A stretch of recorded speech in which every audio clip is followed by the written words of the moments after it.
पिघला दे जंजीरें, बना उनकी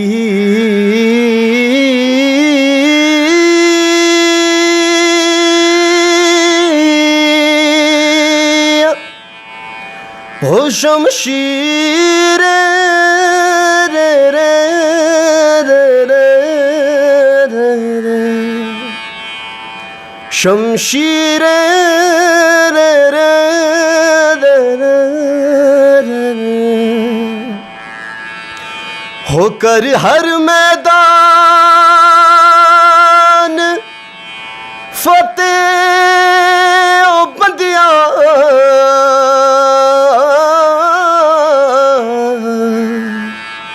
होकर हर मैदान फतेह, होकर हर मैदान फतेह, कर हर मैदान फतेह, कर हर मैदान फतेह रे बंदिया, हर मैदान फतेह।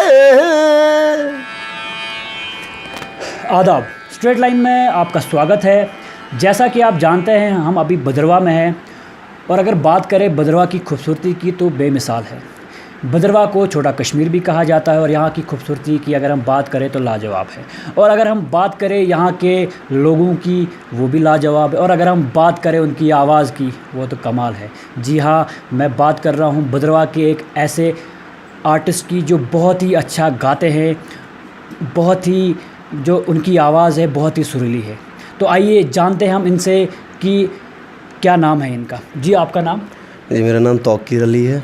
तौकीर अली जी, पहले तो बहुत बहुत स्वागत आपका स्ट्रेट लाइन पे। Thank you so much, thank you so much. तो पहले तो मुझे आप ये बताओ कि इतनी एनर्जी कहाँ से लाई है आपने? देखो ये तो ऐसा कुछ नहीं है, नेचुरली वोकल टेक्सचर ही ऐसा है कि ऐसा फील होता है कि सुनने वाले को शायद जिस हिसाब का आप गाना गा रहे हो तो कमाल है, लाजवाब है। Thank you so much. ये तो आप सबका प्यार है जो हमें इतना कुछ करने का मौका देता है। तो आप मुझे बताओ कि वो कौन सा ऐसा टाइम था, कब आपको पता चला कि इतनी प्यारी आवाज़ है आपकी और आप इतना अच्छा गाना गा सकते हो? बेसिकली ये कॉलेज का टाइम था, पार्ट फर्स्ट के बाद कि मैंने काफ़ी लेट जो है सिंगिंग का करियर स्टार्ट किया हुआ। बेसिकली वहाँ पे भी एक छोटा मोटा ऑडिशन कुछ चल रहा था, उससे पहले मैं 2-3 महीने से थोड़ा बहुत गा रहा था। बेसिकली एक रियलिटी शो था भारत की शान, उसमें एक साहिल सोलंकी एक कंटेस्टेंट थे, उनको मैं काफ़ी फॉलो करता था उनकी वॉइस को। तो पहला गाना उन तक वो गाते थे अलबेला, तो अलबेला को मैंने इतना ज़्यादा गाया था स्टार्टिंग में कि मतलब कॉलेज में हर बंदे को पता था ये बंदा अलबेला गाता है। तो कॉलेज से पहले आपको गाने का कोई पता था कि मैं गाना गाता हूँ, या आपको पसंद नहीं था गाना गाना? नहीं, उससे पहले कभी कोई इंटरेस्ट था ही नहीं कि मतलब कोई वो ना अंदर से कोई आवाज़ आती थी कि मेरे को गाना चाहिए या कुछ ऐसा कुछ था भी नहीं। मुझे तो याद भी नहीं आता, शायद मैंने गुनगुनाया भी हो कभी। अच्छा, जब आपने गुनगुनाना शुरू किया तब आप कॉलेज में थे? हाँ, जब मैं कॉलेज में था तब गुनगुनाना से, लेकिन मेरे पास एक प्लस पॉइंट ये था कि जब मैंने गुनगुनाना स्टार्ट कर दिया तो तब मेरे पापा ने मुझे ये सजेस्ट किया कि आपको डायरेक्ट इंस्टीट्यूट ही ज्वाइन करना चाहिए, क्योंकि आपको देखा लोकल आर्टिस्ट हमारे पास ये बहुत है, लेकिन अगर जो है प्रॉपर ट्रेनिंग अगर दी जाए, proper by rule and regulations के थ्रू अगर चला जाए तो हो सकता है उसमें ज़्यादा इंप्रूवमेंट होने के चांसेस होते हैं। आपने जब गुनगुनाना शुरू किया, किसी को देख के गुनगुनाना शुरू किया या खुद से ही आप शुरू हो गए? नहीं, अगर मैंने कोई रोमांटिक सॉन्ग नहीं, क्योंकि कॉलेज के टाइम में किसी को देख के क्या पता ज़्यादा गुनगुनाना आपने शुरू किया होगा। नहीं, बेसिकली एक बहुत इंटरेस्टिंग एक वो थी कि मतलब मेरे साथ जितने भी सिंगर वगैरह जो थे मेरे फ्रेंड लोग, तो वो सब रोमांटिक सॉन्ग गाते थे। मतलब यार कोई लड़की इंप्रेस हो, कुछ ना कोई कॉलेज टाइम में ऐसा कुछ होता है, क्योंकि कॉलेज के टाइम में तो अक्सर लोग तभी गुनगुनाते हैं जब कोई सामने से दिखता है। बिल्कुल, लेकिन मेरा थोड़ा कुछ अलग था क्योंकि मेरा पहले से क्लासिकल ही थोड़ा वो रहा, तो इसलिए मेरे को अभी भी याद है कि कॉलेज में जब कंपटीशन हो रहा था, फर्स्ट टाइम जब मैं गा रहा था तो मैं रो रहा था क्योंकि मेरे को इतना डर था अंदर से। मेरे फ्रेंड मेरे को ज़बरदस्ती घसीट के ले गए वहाँ पे स्टेज के। डर किस बात का हो रहा था तब आपको? डर ये था कि मतलब अब भी, क्योंकि मैक्सिमम जितने भी मेरे फ्रेंड गा रहे थे वो सब रोमांटिक सॉन्ग, मतलब सबको अच्छा वो एक अट्रैक्टिव गाने, और मैं एक क्लासिकल गाने वाला, मतलब यहाँ पे कौन क्लासिकल, आज आपको पता है क्लासिकल मुझे पता सुनने वाले बहुत कम है, तो मैं सोच रहा अगर मैं क्लासिकल गाऊंगा शायद बाद में मेरा मजाक उड़ाएंगे, ये ऐसे कर रहा है। जब आपने उस टाइम गाया तो फिर आपको कैसा लगा था? मेरे को अभी भी याद है जब फर्स्ट टाइम गाया था तो वहाँ पे एक ही उनने प्राइज़ रखा हुआ था कि जो अच्छा गाएगा उसी को मिलेगा, और जब मैंने गाया वो प्राइज़ मुझे मिला। तो आपने पहली बार गा के ही प्राइज़ हासिल कर लिया? बिल्कुल पहली बार, और वो मेरे लिए बहुत बड़ी एक इंस्पिरेशन थी, मोटिवेशन थी, कि आप जो भी बोलोगे आप, तो मेरे लिए बहुत ज़्यादा वो, और अभी भी मेरे पास वो संभाल कर रहा है क्योंकि वो मेरी पहली अचीवमेंट थी। तो उसके बाद आपको इंटरेस्ट बढ़ता गया होगा उस चीज़ को लेके? हाँ बिल्कुल, उसके बाद तो बढ़ता ही गया धीरे धीरे। तो फिर भद्रवा में आपको और मौका मिला गाना गाने का? हाँ, भद्रवा में बहुत ज़्यादा मौका मिला उसके बाद भी हमें। बेसिकली थोड़ा बहुत कुछ छोटे मोटे रियलिटी शोज़ होते रहे हमारे लोकल में, थोड़ा बहुत इंटरेस्ट बढ़ता ही गया। और मैं ये बोलना चाहूँगा कि मतलब उसके बाद जितने भी रियलिटी शो मैंने पार्टिसिपेट किए हैं, हमेशा मतलब कहीं ना कहीं मैं रैंक में स्टैंड करता था, फर्स्ट सेकंड थर्ड, कहीं ना कहीं उसकी वजह से मेरे को ज़्यादा मोटिवेशन मिलती है। पहले प्राइज़ के बाद आपको दिन ब दिन जो है जज्बात बढ़ते गए? बिल्कुल। तो उसके अलावा फिर भद्रवा का कोई प्रोग्राम आपने किया हुआ जिसमें किसी ने आपको ज़्यादा सपोर्ट की हो? बिल्कुल, भद्रवा में उसके बाद खाली रियलिटी शोज़ वगैरह जो हमारे शोज़ होते रहे, ऑडिशंस हुए, ख़ास करके आर्मी की तरफ से ऑडिशंस किया था हमने, तो उनकी तरफ से वो जो था वो एक बहुत अच्छा था हमको। तो आर्मी ने हमेशा आपको सपोर्ट की है? बिल्कुल, आर्मी का बहुत बड़ा जो है कंट्रीब्यूशन रहा है हमारे लिए, ख़ास करके बैंडा भद्रवा को लेकर, क्योंकि बैंडा भद्रवा जो है वो 5 साल पहले एक ऑडिशन हुआ था टैलेंट हंट, वो भी आर्मी के अंडर ही हुआ था, तो वहाँ पे भी हम जीते। तो फिर ऐसे जितने हम फिनाले में जितने भी हम पार्टिसिपेंट थे सबको लेके एक बैंड तैयार किया गया, उसमें कुछ आर्मी के मेम्बर्स थे और कुछ जो थे वो सिविलियन थे। तो इंडियन आर्मी तो हर जगह आगे है, तो इस मसले में भी वो बहुत आगे है, तो आप मतलब उनमें से कोई ऐसे सर होंगे जिन्हें आपको काफ़ी ज़्यादा सपोर्ट की होगी? बिल्कुल, 2 नाम ऐसे हैं जिनको मैं शायद अपनी ज़िंदगी में कभी नहीं भूल सकता, जिनका बहुत बड़ा कंट्रीब्यूशन हो, और ख़ास करके मैं अपने पर्सनली बताऊंगा तो मेरे जो इम्प्रूवमेंट है शायद सिंगिंग में हो, पर्सनैलिटी में हो, जिस वे भी हो। पहले थे कुलबीर सर जिन्होंने हमारे ऑडिशन करवाए, उसके बाद जब सबसे ज़्यादा जिन्होंने प्रमोट किया बैंड को, हमें हमारे टैलेंट को, वो थे कर्नल डी पांडे सर। उनका कंट्रीब्यूशन कभी भी भुलाया नहीं जा सकता। तो आप उनको अभी भी याद करते हो? वो हमेशा वो यहीं है अभी कि यहाँ से चले गए? नहीं, उनकी ट्रांसफ़र हो चुकी है, वो दिल्ली में आज उनकी पोस्टिंग है, लेकिन उनको सिर्फ बैंडा भद्रवा ही नहीं बल्कि पूरा भद्रवा मिस कर रहा है, क्योंकि उनकी कंट्रीब्यूशन ना सिर्फ बैंडा भद्रवा को लेकर है बल्कि और भी बहुत से काम किए उन्हें, बहुत से जिनको गिना नहीं जा सकता भद्रवा में। तो अक्सर हम पार्टीज में उनको कहते थे कि अगर आप यहाँ पे इलेक्शन लड़ोगे तो शायद आप एमएलए की वो जीत जाओगे। तो उसके बाद आपने, जब आपको पता चला कि मैं बहुत अच्छा गाता हूँ, आपने यहाँ प्राइज़ लेना भी शुरू किया, तो उसके बाद आपने क्या किया? यानी आपका मूड यहाँ से बाहर जाने का भी हुआ होगा, क्योंकि इंसान जब देखता है कि यहाँ पे टैलेंट मेरा बढ़ता जा रहा है तो आगे बढ़ने की आपने कोशिश की होगी, तो फिर आपने क्या, कहाँ पे गए, अब क्या किया आपने? बेसिकली तब तक तो मैं छोटे मोटे ऑडिशंस जो हमारे लोकल यहाँ पे होते रहते, एक छूना आसमान अभी सीज़न 5 हुआ था तो किश्तवाड़ में हुआ था, तो जब मैं ऑडिशन देने के लिए वहाँ पे चला गया तो ऐसा कुछ भी नहीं था मुझे कि मैं शायद कहीं स्टैंड भी कर पाऊँ, क्योंकि मुझे पता था कि वहाँ पे बहुत अच्छे और अभी भी मैं एक्सेप्ट कर रहा हूँ, तब के टाइम पे मुझसे भी बहुत अच्छे गाने वाले थे वहाँ पे। 47 सिंगर थे और 48 नंबर था मेरा, और जब पूरा वो कंप्लीट राउंड्स हुए और जब अनाउंस हुआ कि मैं विनर हूँ तो वहाँ जाके भी आप विनर हो गए? बिल्कुल, वहाँ पे भी मैं विनर ही रहा था, और जो सेकंड पे थर्ड पे आए थे मुझे खुद पता नहीं था क्या ऐसा था, मतलब जिसकी वजह से। तो उस टाइम तो आप बहुत ज़्यादा परेशान भी हो गए होंगे, अचानक इतने लोगों में से और फर्स्ट आना बाहर जाके, तो उसके बाद आपकी फीलिंग्स किस तरह बढ़ती गई? फिर धीरे धीरे, क्योंकि फिर थोड़ा बहुत जैसे इनसिक्योरिटी होती है पेरेंट्स में, खुद भी ऐसी इनसिक्योरिटी फील होती है कि कहीं ऐसा ना हो कि बाद में इसमें कोई फ्यूचर ना हो कुछ ना। लेकिन ये धीरे धीरे जो है वो फिर ये थोड़ा ख़त्म होने लगा कि नहीं ऐसा नहीं है, कुछ तो है जो जिसको हम आगे लेकर। तो आपने यहाँ से बाहर भी कहीं शोज़ किए?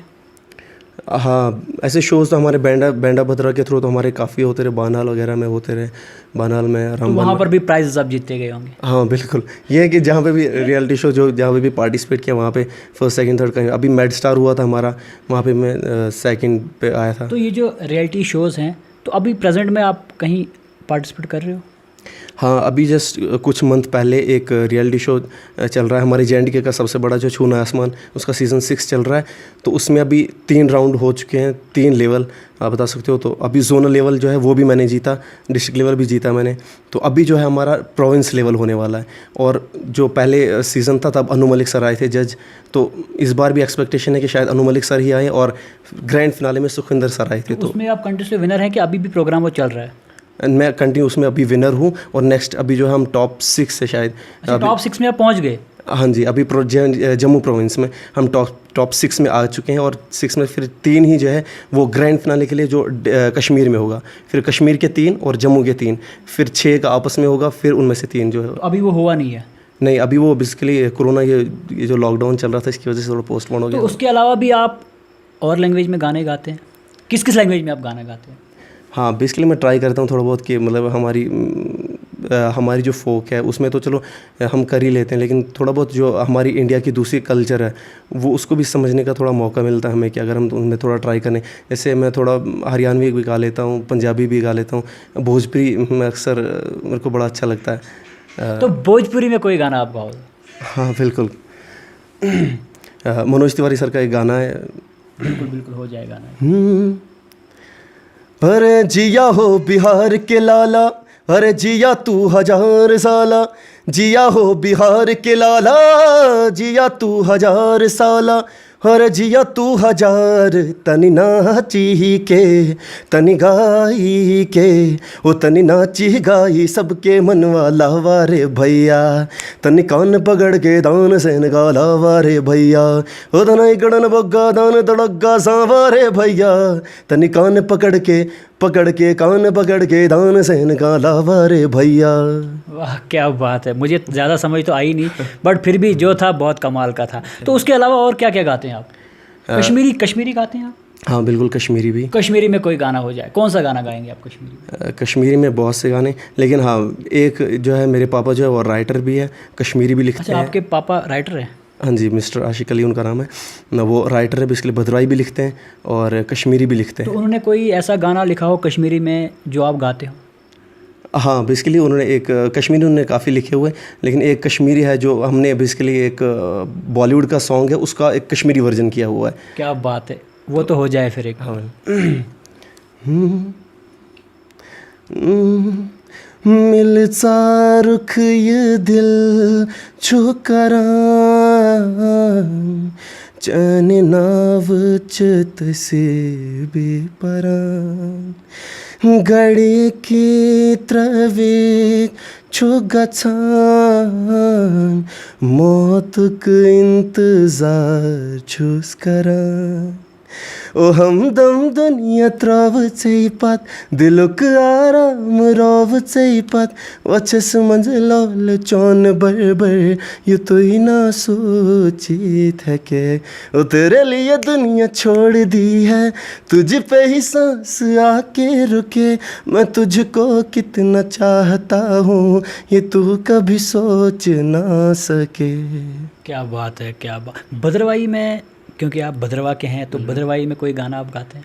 हाँ बिल्कुल, मेरे पापा ने असल में लिखे हुए हैं, एक गाना है वो उन्होंने खुद कंपोज भी किया हुआ और लिखा हुआ भी। गाने सारे आपके पापा ही लिखते हैं? हाँ बिल्कुल, वो कंपोजर भी हो, कंपोज भी कर लेते हैं खुद ही। तो कोई एक ऐसा गाना हो जाए भद्रवाही में। तू केंचे रोते के एतबार दिला, तू केंचे रोते के एतबार दिला, हो सदराइना फुल्लरी बहार दिला, तू केंचे रोते के एतबार दिला। वाह क्या बात है। आप मुझे बताओ कि भद्रवाह में लोगों का रेस्पॉन्स क्या है गानों को लेके आपसे? बेसिकली भद्रवाह में जो है, जहाँ तक मेरे को लगता है, भद्रवाह में मैक्सिमम बहुत ज़्यादा टैलेंट है, खासकर सिंगिंग को लेके। नहीं, हम भी देख रहे हैं कि भद्रवाह में बहुत ज़्यादा टैलेंट है। बिल्कुल बिल्कुल। तो जाहिर सी बात है कि हर एक को उतना यह है कि दूसरे रीजन के कंपेयर में अगर मैं बताऊं, हमारे यहाँ पे चुनाव वैली के, तो भद्रवाह में टैलेंट बहुत ज़्यादा पड़ा हुआ है। हर दूसरा बंदा कहीं ना कुछ ज़रूरी नहीं सिंगिंग हो, डांसिंग हो, कोई फुटबॉल वगैरह। हम हर टैलेंट को ढूंढ रहे हैं और हम चाहते हैं जितना भी हिडन टैलेंट है वो बाहर निकालें हम। तो आप मुझे एक चीज़ और बताओ कि जैसे भद्रवाह के लोकल कोई प्रोग्राम्स होते हैं तो क्या आपको वहाँ पे मतलब बुलाया जाता है? हाँ, बेसिकली हमारा ये मोटो। क्योंकि अक्सर हमने देखा है कोई भी प्रोग्राम हो, मतलब कोई फंक्शन है, कुछ भी, बाहर के आर्टिस्ट को बुलाया जाता है, तो लोकल्स की कदर यहाँ पे नहीं है ज़्यादा। तो उस चीज़ के बारे में आप क्या कहना चाहोगे? ये बात मैं ज़रूर बताना चाहूँगा कि यहाँ पे अक्सर जो है, यहाँ बाहर के सिंगर्स को, मैं अभी भी एक चीज़ मेंशन करना चाहूँगा, मेरे को अभी भी याद है। एक बार यहाँ पे चल रहा था, शायद न्यू ईयर की पार्टी चल रही थी, फेस्टिवल चल रहा था, तो वहाँ पे जिसको बुलाया गया था बाहर से, वो बेसिकली मेरे साथ ही कंटेस्टेंट रह चुकी थी। जहाँ तक मैं गया हुआ था जिस रियलिटी शो में, वहीं तक वो भी थी। मतलब हमारा लेवल सेम था, और मैं ये देख रहा था कि उसको इतने ज़्यादा पैसे देकर वहाँ पे लेकर आया था, क्योंकि वो बाहर के हैं।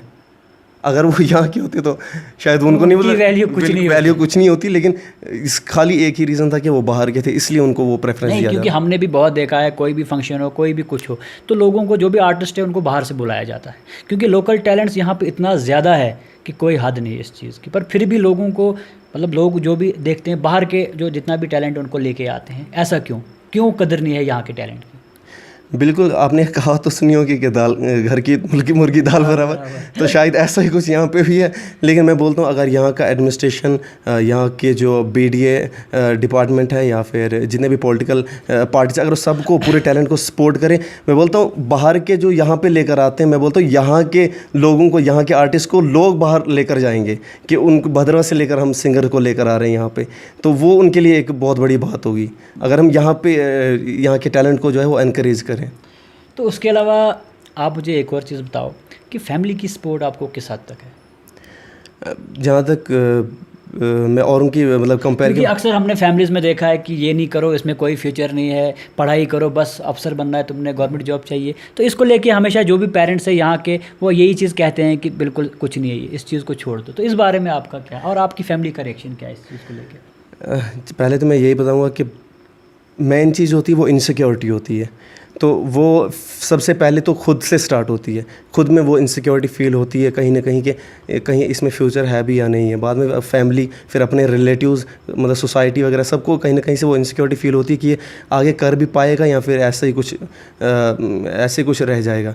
लेकिन यह है कि अगर बंदा थोड़ा बहुत कहीं ना कहीं अचीवमेंट आती रहे। मैं अपनी बात अगर पर्सनल करूँ तो लास्ट टाइम जब मैंने छूना आसमान, जब सीज़न 5 चल रहा था, जब जीता था बिना प्रिपरेशन के, ऐसे जब चला गया था, तो तब से मैंने थोड़ा ये अपनी फैमिली के वो जो था रिएक्शन जो था, उसमें थोड़ा चेंज आते हुए वो देखा कि हाँ। तो अभी तक कितने प्राइजेस आपने जीते होंगे?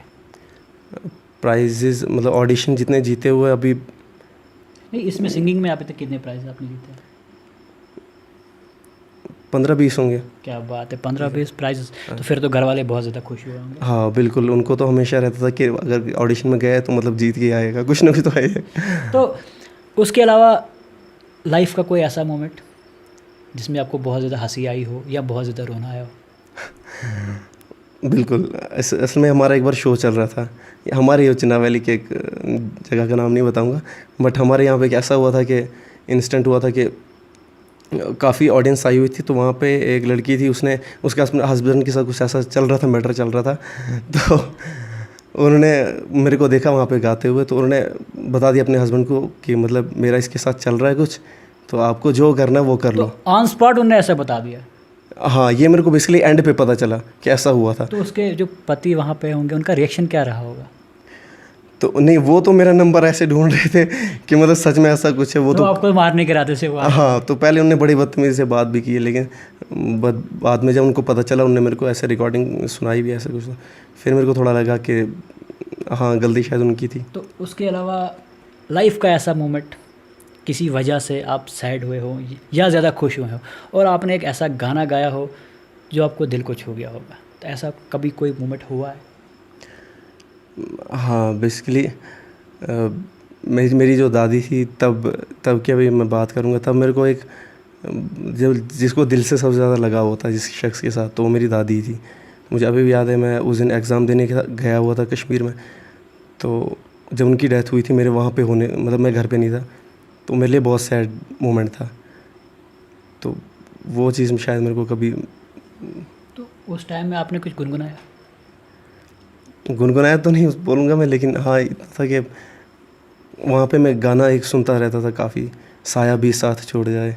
तो आप वो गाना खुद भी गाते हैं? हाँ, थोड़ा बहुत गा ही लेता हूँ। तो गा दीजिए थोड़ा बहुत। साया भी साथ जब छोड़ जाए, ऐसी है तन्हाई। साया भी साथ जब छोड़ जाए, ऐसी है तन्हाई। हो रोना चाहूँ तो, हो रोना चाहूँ तो आंसू नहाए, ऐसी है तन्हाई। साया भी साथ जब छोड़ जाए, ऐसी है तन्हाई। क्या बात है, क्या बात है। एक और सवाल आपसे, आपका सबसे पहला क्रश कौन है? पहला क्रश, ऐसा तो कुछ है नहीं कि क्रश। अक्सर मुझे कॉलेज में अक्सर मेरे फ्रेंड अक्सर पूछते थे कि तेरे को कोई पसंद नहीं आई, तो मैं नहीं, कोई ना कोई तो पसंद आई होगी, ऐसा कुछ हो ही नहीं सकता। अब मैं क्या बोलूँ, जब भी मेरे को अक्सर फ्रेंड पूछते थे को पसंद आई, तो मैं बोलता मेरे को सब पसंद आती है। अच्छा, सभी पसंद आते हैं। नहीं, तो कोई ऐसा उनमें से कुछ भी था कोई नहीं। खास होगा? नहीं, ऐसा कुछ था नहीं कि कोई स्पेसिफिक थी, लेकिन हाँ अगर मैं किसी को मानता हूँ, एक एक्ट्रेस है जेनिफर विंगटन को। चलो बढ़िया। तो डिस्ट्रिक्ट एडमिनिस्ट्रेशन ने कभी आपको इस चीज़ में सपोर्ट की? हाँ बिल्कुल, एडमिनिस्ट्रेशन के में बहुत से कुछ मेरे ऐसे भी कोलीग्स बने, कुछ फ्रेंड्स बने। हमारे सब इंस्पेक्टर थे एक ब्रिजेश सर, उनका बहुत बड़ा कंट्रीब्यूशन था जब मेरा आइडल के लिए सिलेक्शन हुई थी आइडल में। तो उनका मेरे को अभी भी मुझे याद है कि वो मुझे बोल रहे थे कि तेरे को जितना पैसा लगेगा, जो लगेगा मैं लगा दूंगा, बस तू वहाँ पे जाना अच्छे से। तो मेरे को अभी भी याद है। एडमिनिस्ट्रेशन के बहुत से और भी लोग, अभी एसपी सर थे, उनका भी बहुत ज़रा कंट्रीब्यूशन था। तो उसके अलावा आप यहाँ के लोगों को, जम्मू कश्मीर के लोगों को, भद्रवाह के लोगों को कोई मैसेज अपनी तरफ से देना चाहते हो? हाँ, बेसिकली मैं ख़ास करके यूथ को बताना चाहूँगा कि जैसे अभी सिंगिंग का है, चाहे आप सिंगिंग करते हैं, जो भी आपकी हॉबी है, पैशन है, अब सिंगिंग, डांसिंग जो भी, या फिर ज़रूरी है या यही हो, आप क्रिकेट खेल रहे, फुटबॉल खेल रहे, कुछ बस अपनी स्टडी को कंटिन्यू रखें और अपनी पैशन को कंटिन्यू रखें। तो कोई भी नहीं जानता कि, क्योंकि आज ऐसा दौर है कि कोई भी चीज़ आपका फ्यूचर बन सकती है। अब कभी किसी ने सोचा भी नहीं था कि शायद कॉमेडी जो है, मजाक करना, वो भी कभी फ्यूचर बन सकता है। तो अभी शायद पॉलिटिक्स के बाद सबसे ज़्यादा पैसा जो है वो कॉमेडी में ही है। तो कोई भी चीज़ आपका वो फ्यूचर बन सकती है। तो ऐसा नहीं है कि आप स्टडी को कंटिन्यू रखें, और ख़ासकर मैं यूथ को बताना चाहूँगा। तो आगे आप सिंगिंग में ही कंटिन्यू कर रहे हो? हाँ, अभी मेरा सिंगिंग में मेरा एमए चल रहा है, मैं एमए परस्यू कर रहा हूँ। तो एमए चल रहा है मेरा अभी 4th ईयर। हाँ जी। क्या बात है। तो आप देख सकते हैं, ये है भद्रवाह का टैलेंट। जैसा कि उन्होंने कहा कि यहाँ पर लोकल आर्टिस्ट की कोई कदर नहीं है, क्योंकि यहाँ पर कोई भी अगर ऐसा कोई फंक्शन हो, यहाँ पर हमेशा बाहर के आर्टिस्ट को बुलाया जाता है। ये और उसके अलावा डिस्ट्रिक्ट एडमिनिस्ट्रेशन डोडा जो है वो भी इनको सपोर्ट करे, और जो भद्रवाह या लोकल जितने भी लोग हैं यहाँ पे इनको सपोर्ट किया करे। आगे भी हम आपको रूबरू कराते रहेंगे। तो सिंगिंग के अलावा और किस किस चीज़ों में आपको इंटरेस्ट है? बेसिकली मैं बचपन सिंगिंग के अलावा मैं पहले से बचपन से जो है वो स्केचिंग और पेंटिंग का बहुत शौकीन था। तो कंटिन्यू मेरे कंपटीशन भी जीते हुए हैं अभी स्केचिंग में हमारे। तो स्केचिंग भी आप कंटिन्यू कर रहे हो? हाँ बिल्कुल, स्केचिंग में तो पहले आपके से। पास तो बहुत सा आर्ट पड़ा हुआ है। हाँ बिल्कुल। तो आपने स्केचेस कंटिन्यूसली बना रहे हो? भी आप कब से बना रहे हो? स्केचेस बेसिकली मैं लगभग हायर सेकेंडरी जब मैं था, मतलब 10th 11th में, तब से स्टार्ट किया। लेकिन पेंटिंग का मुझे बचपन से ही शौक था, कुछ ना कुछ बनाता रहता था। फिर बाद में वॉल पेंटिंग में मैंने स्टार्ट कर दी। कंपटीशन हमने लास्ट ईयर भी तो पेंटिंग में भी पक्का आपने कोई ना कोई प्राइज़ जीते होंगे? हाँ बिल्कुल, 2 कंपटीशन किए थे, दोनों जीते थे मैं। तो क्या बात है। आप पेंटिंग की बात हो, सिंगिंग की बात, उसके अलावा भी और तो कुछ नहीं किया आपने? हाँ बिल्कुल, एक्टिंग तो आप एक्टिंग भी करते हो? हाँ बिल्कुल। अभी एक मूवी आई थी, वेब सीरीज़ जो हमारे भद्रवाह में शूट हुई, तो उसके लिए ऑडिशन दिया था। तो उसमें भी मैंने जो है वो किया है। अच्छा, वेब सीरीज़ भी आपने की है, पेंटिंग भी आपने की है, सिंगिंग भी। यार आप तो कमाल हो, मल्टी टैलेंटेड हो आप तो। Thank you sir. तो असल में एक हरियाणवी एल्बम हुई थी अभी 2019 में एक, तो उसमें भी मैंने जो है वो एक कॉलेज लड़के का जो है रोल किया था अपनी फ्रेंड के साथ। तो उसके अलावा और कुछ? नहीं बस। तो आप देख सकते हैं ये है भद्रवा का टैलेंट।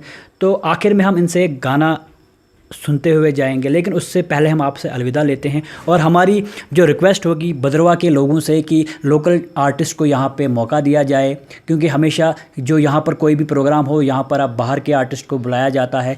जब घर में इतने अच्छे अच्छे आर्टिस्ट हो तो बाहर से लाने की क्या ज़रूरत है। उसके अलावा हम डिस्ट्रिक्ट एडमिनिस्ट्रेशन डोडा से भी गुजारिश करते हैं कि इनकी सपोर्ट की जाए, इनको ऐसे ऐसे प्रोग्राम्स यहाँ पे कराए जाए ताकि जो इनका जो लेवल है वो दिन ब दिन बढ़ता जाए और ये आगे एक लेवल तक पहुँचे जो इनका मेन मकसद, जिसका फोकस जहाँ पे इनका मेन है वहाँ तक पहुँचे ये। तो इसी के साथ हम आपसे इजाज़त जाते हैं। तो दीजिए इजाज़त, जुड़ते रहिए स्ट्रेट लाइन के साथ। पसंद आ जाएगा? हाँ, मैं एक पैट्रियोटिक सॉन्ग अभी गाऊंगा क्योंकि आज पता है। तीजा तेरा रंग था मैं तो, तीजा तेरा रंग था मैं तो, जिया तेरे ढंग से मैं तो, तू ही था मौला तू ही आन, मौला मेरे ले ले मेरी जान, जान मौला मेरे ले ले मेरी जान।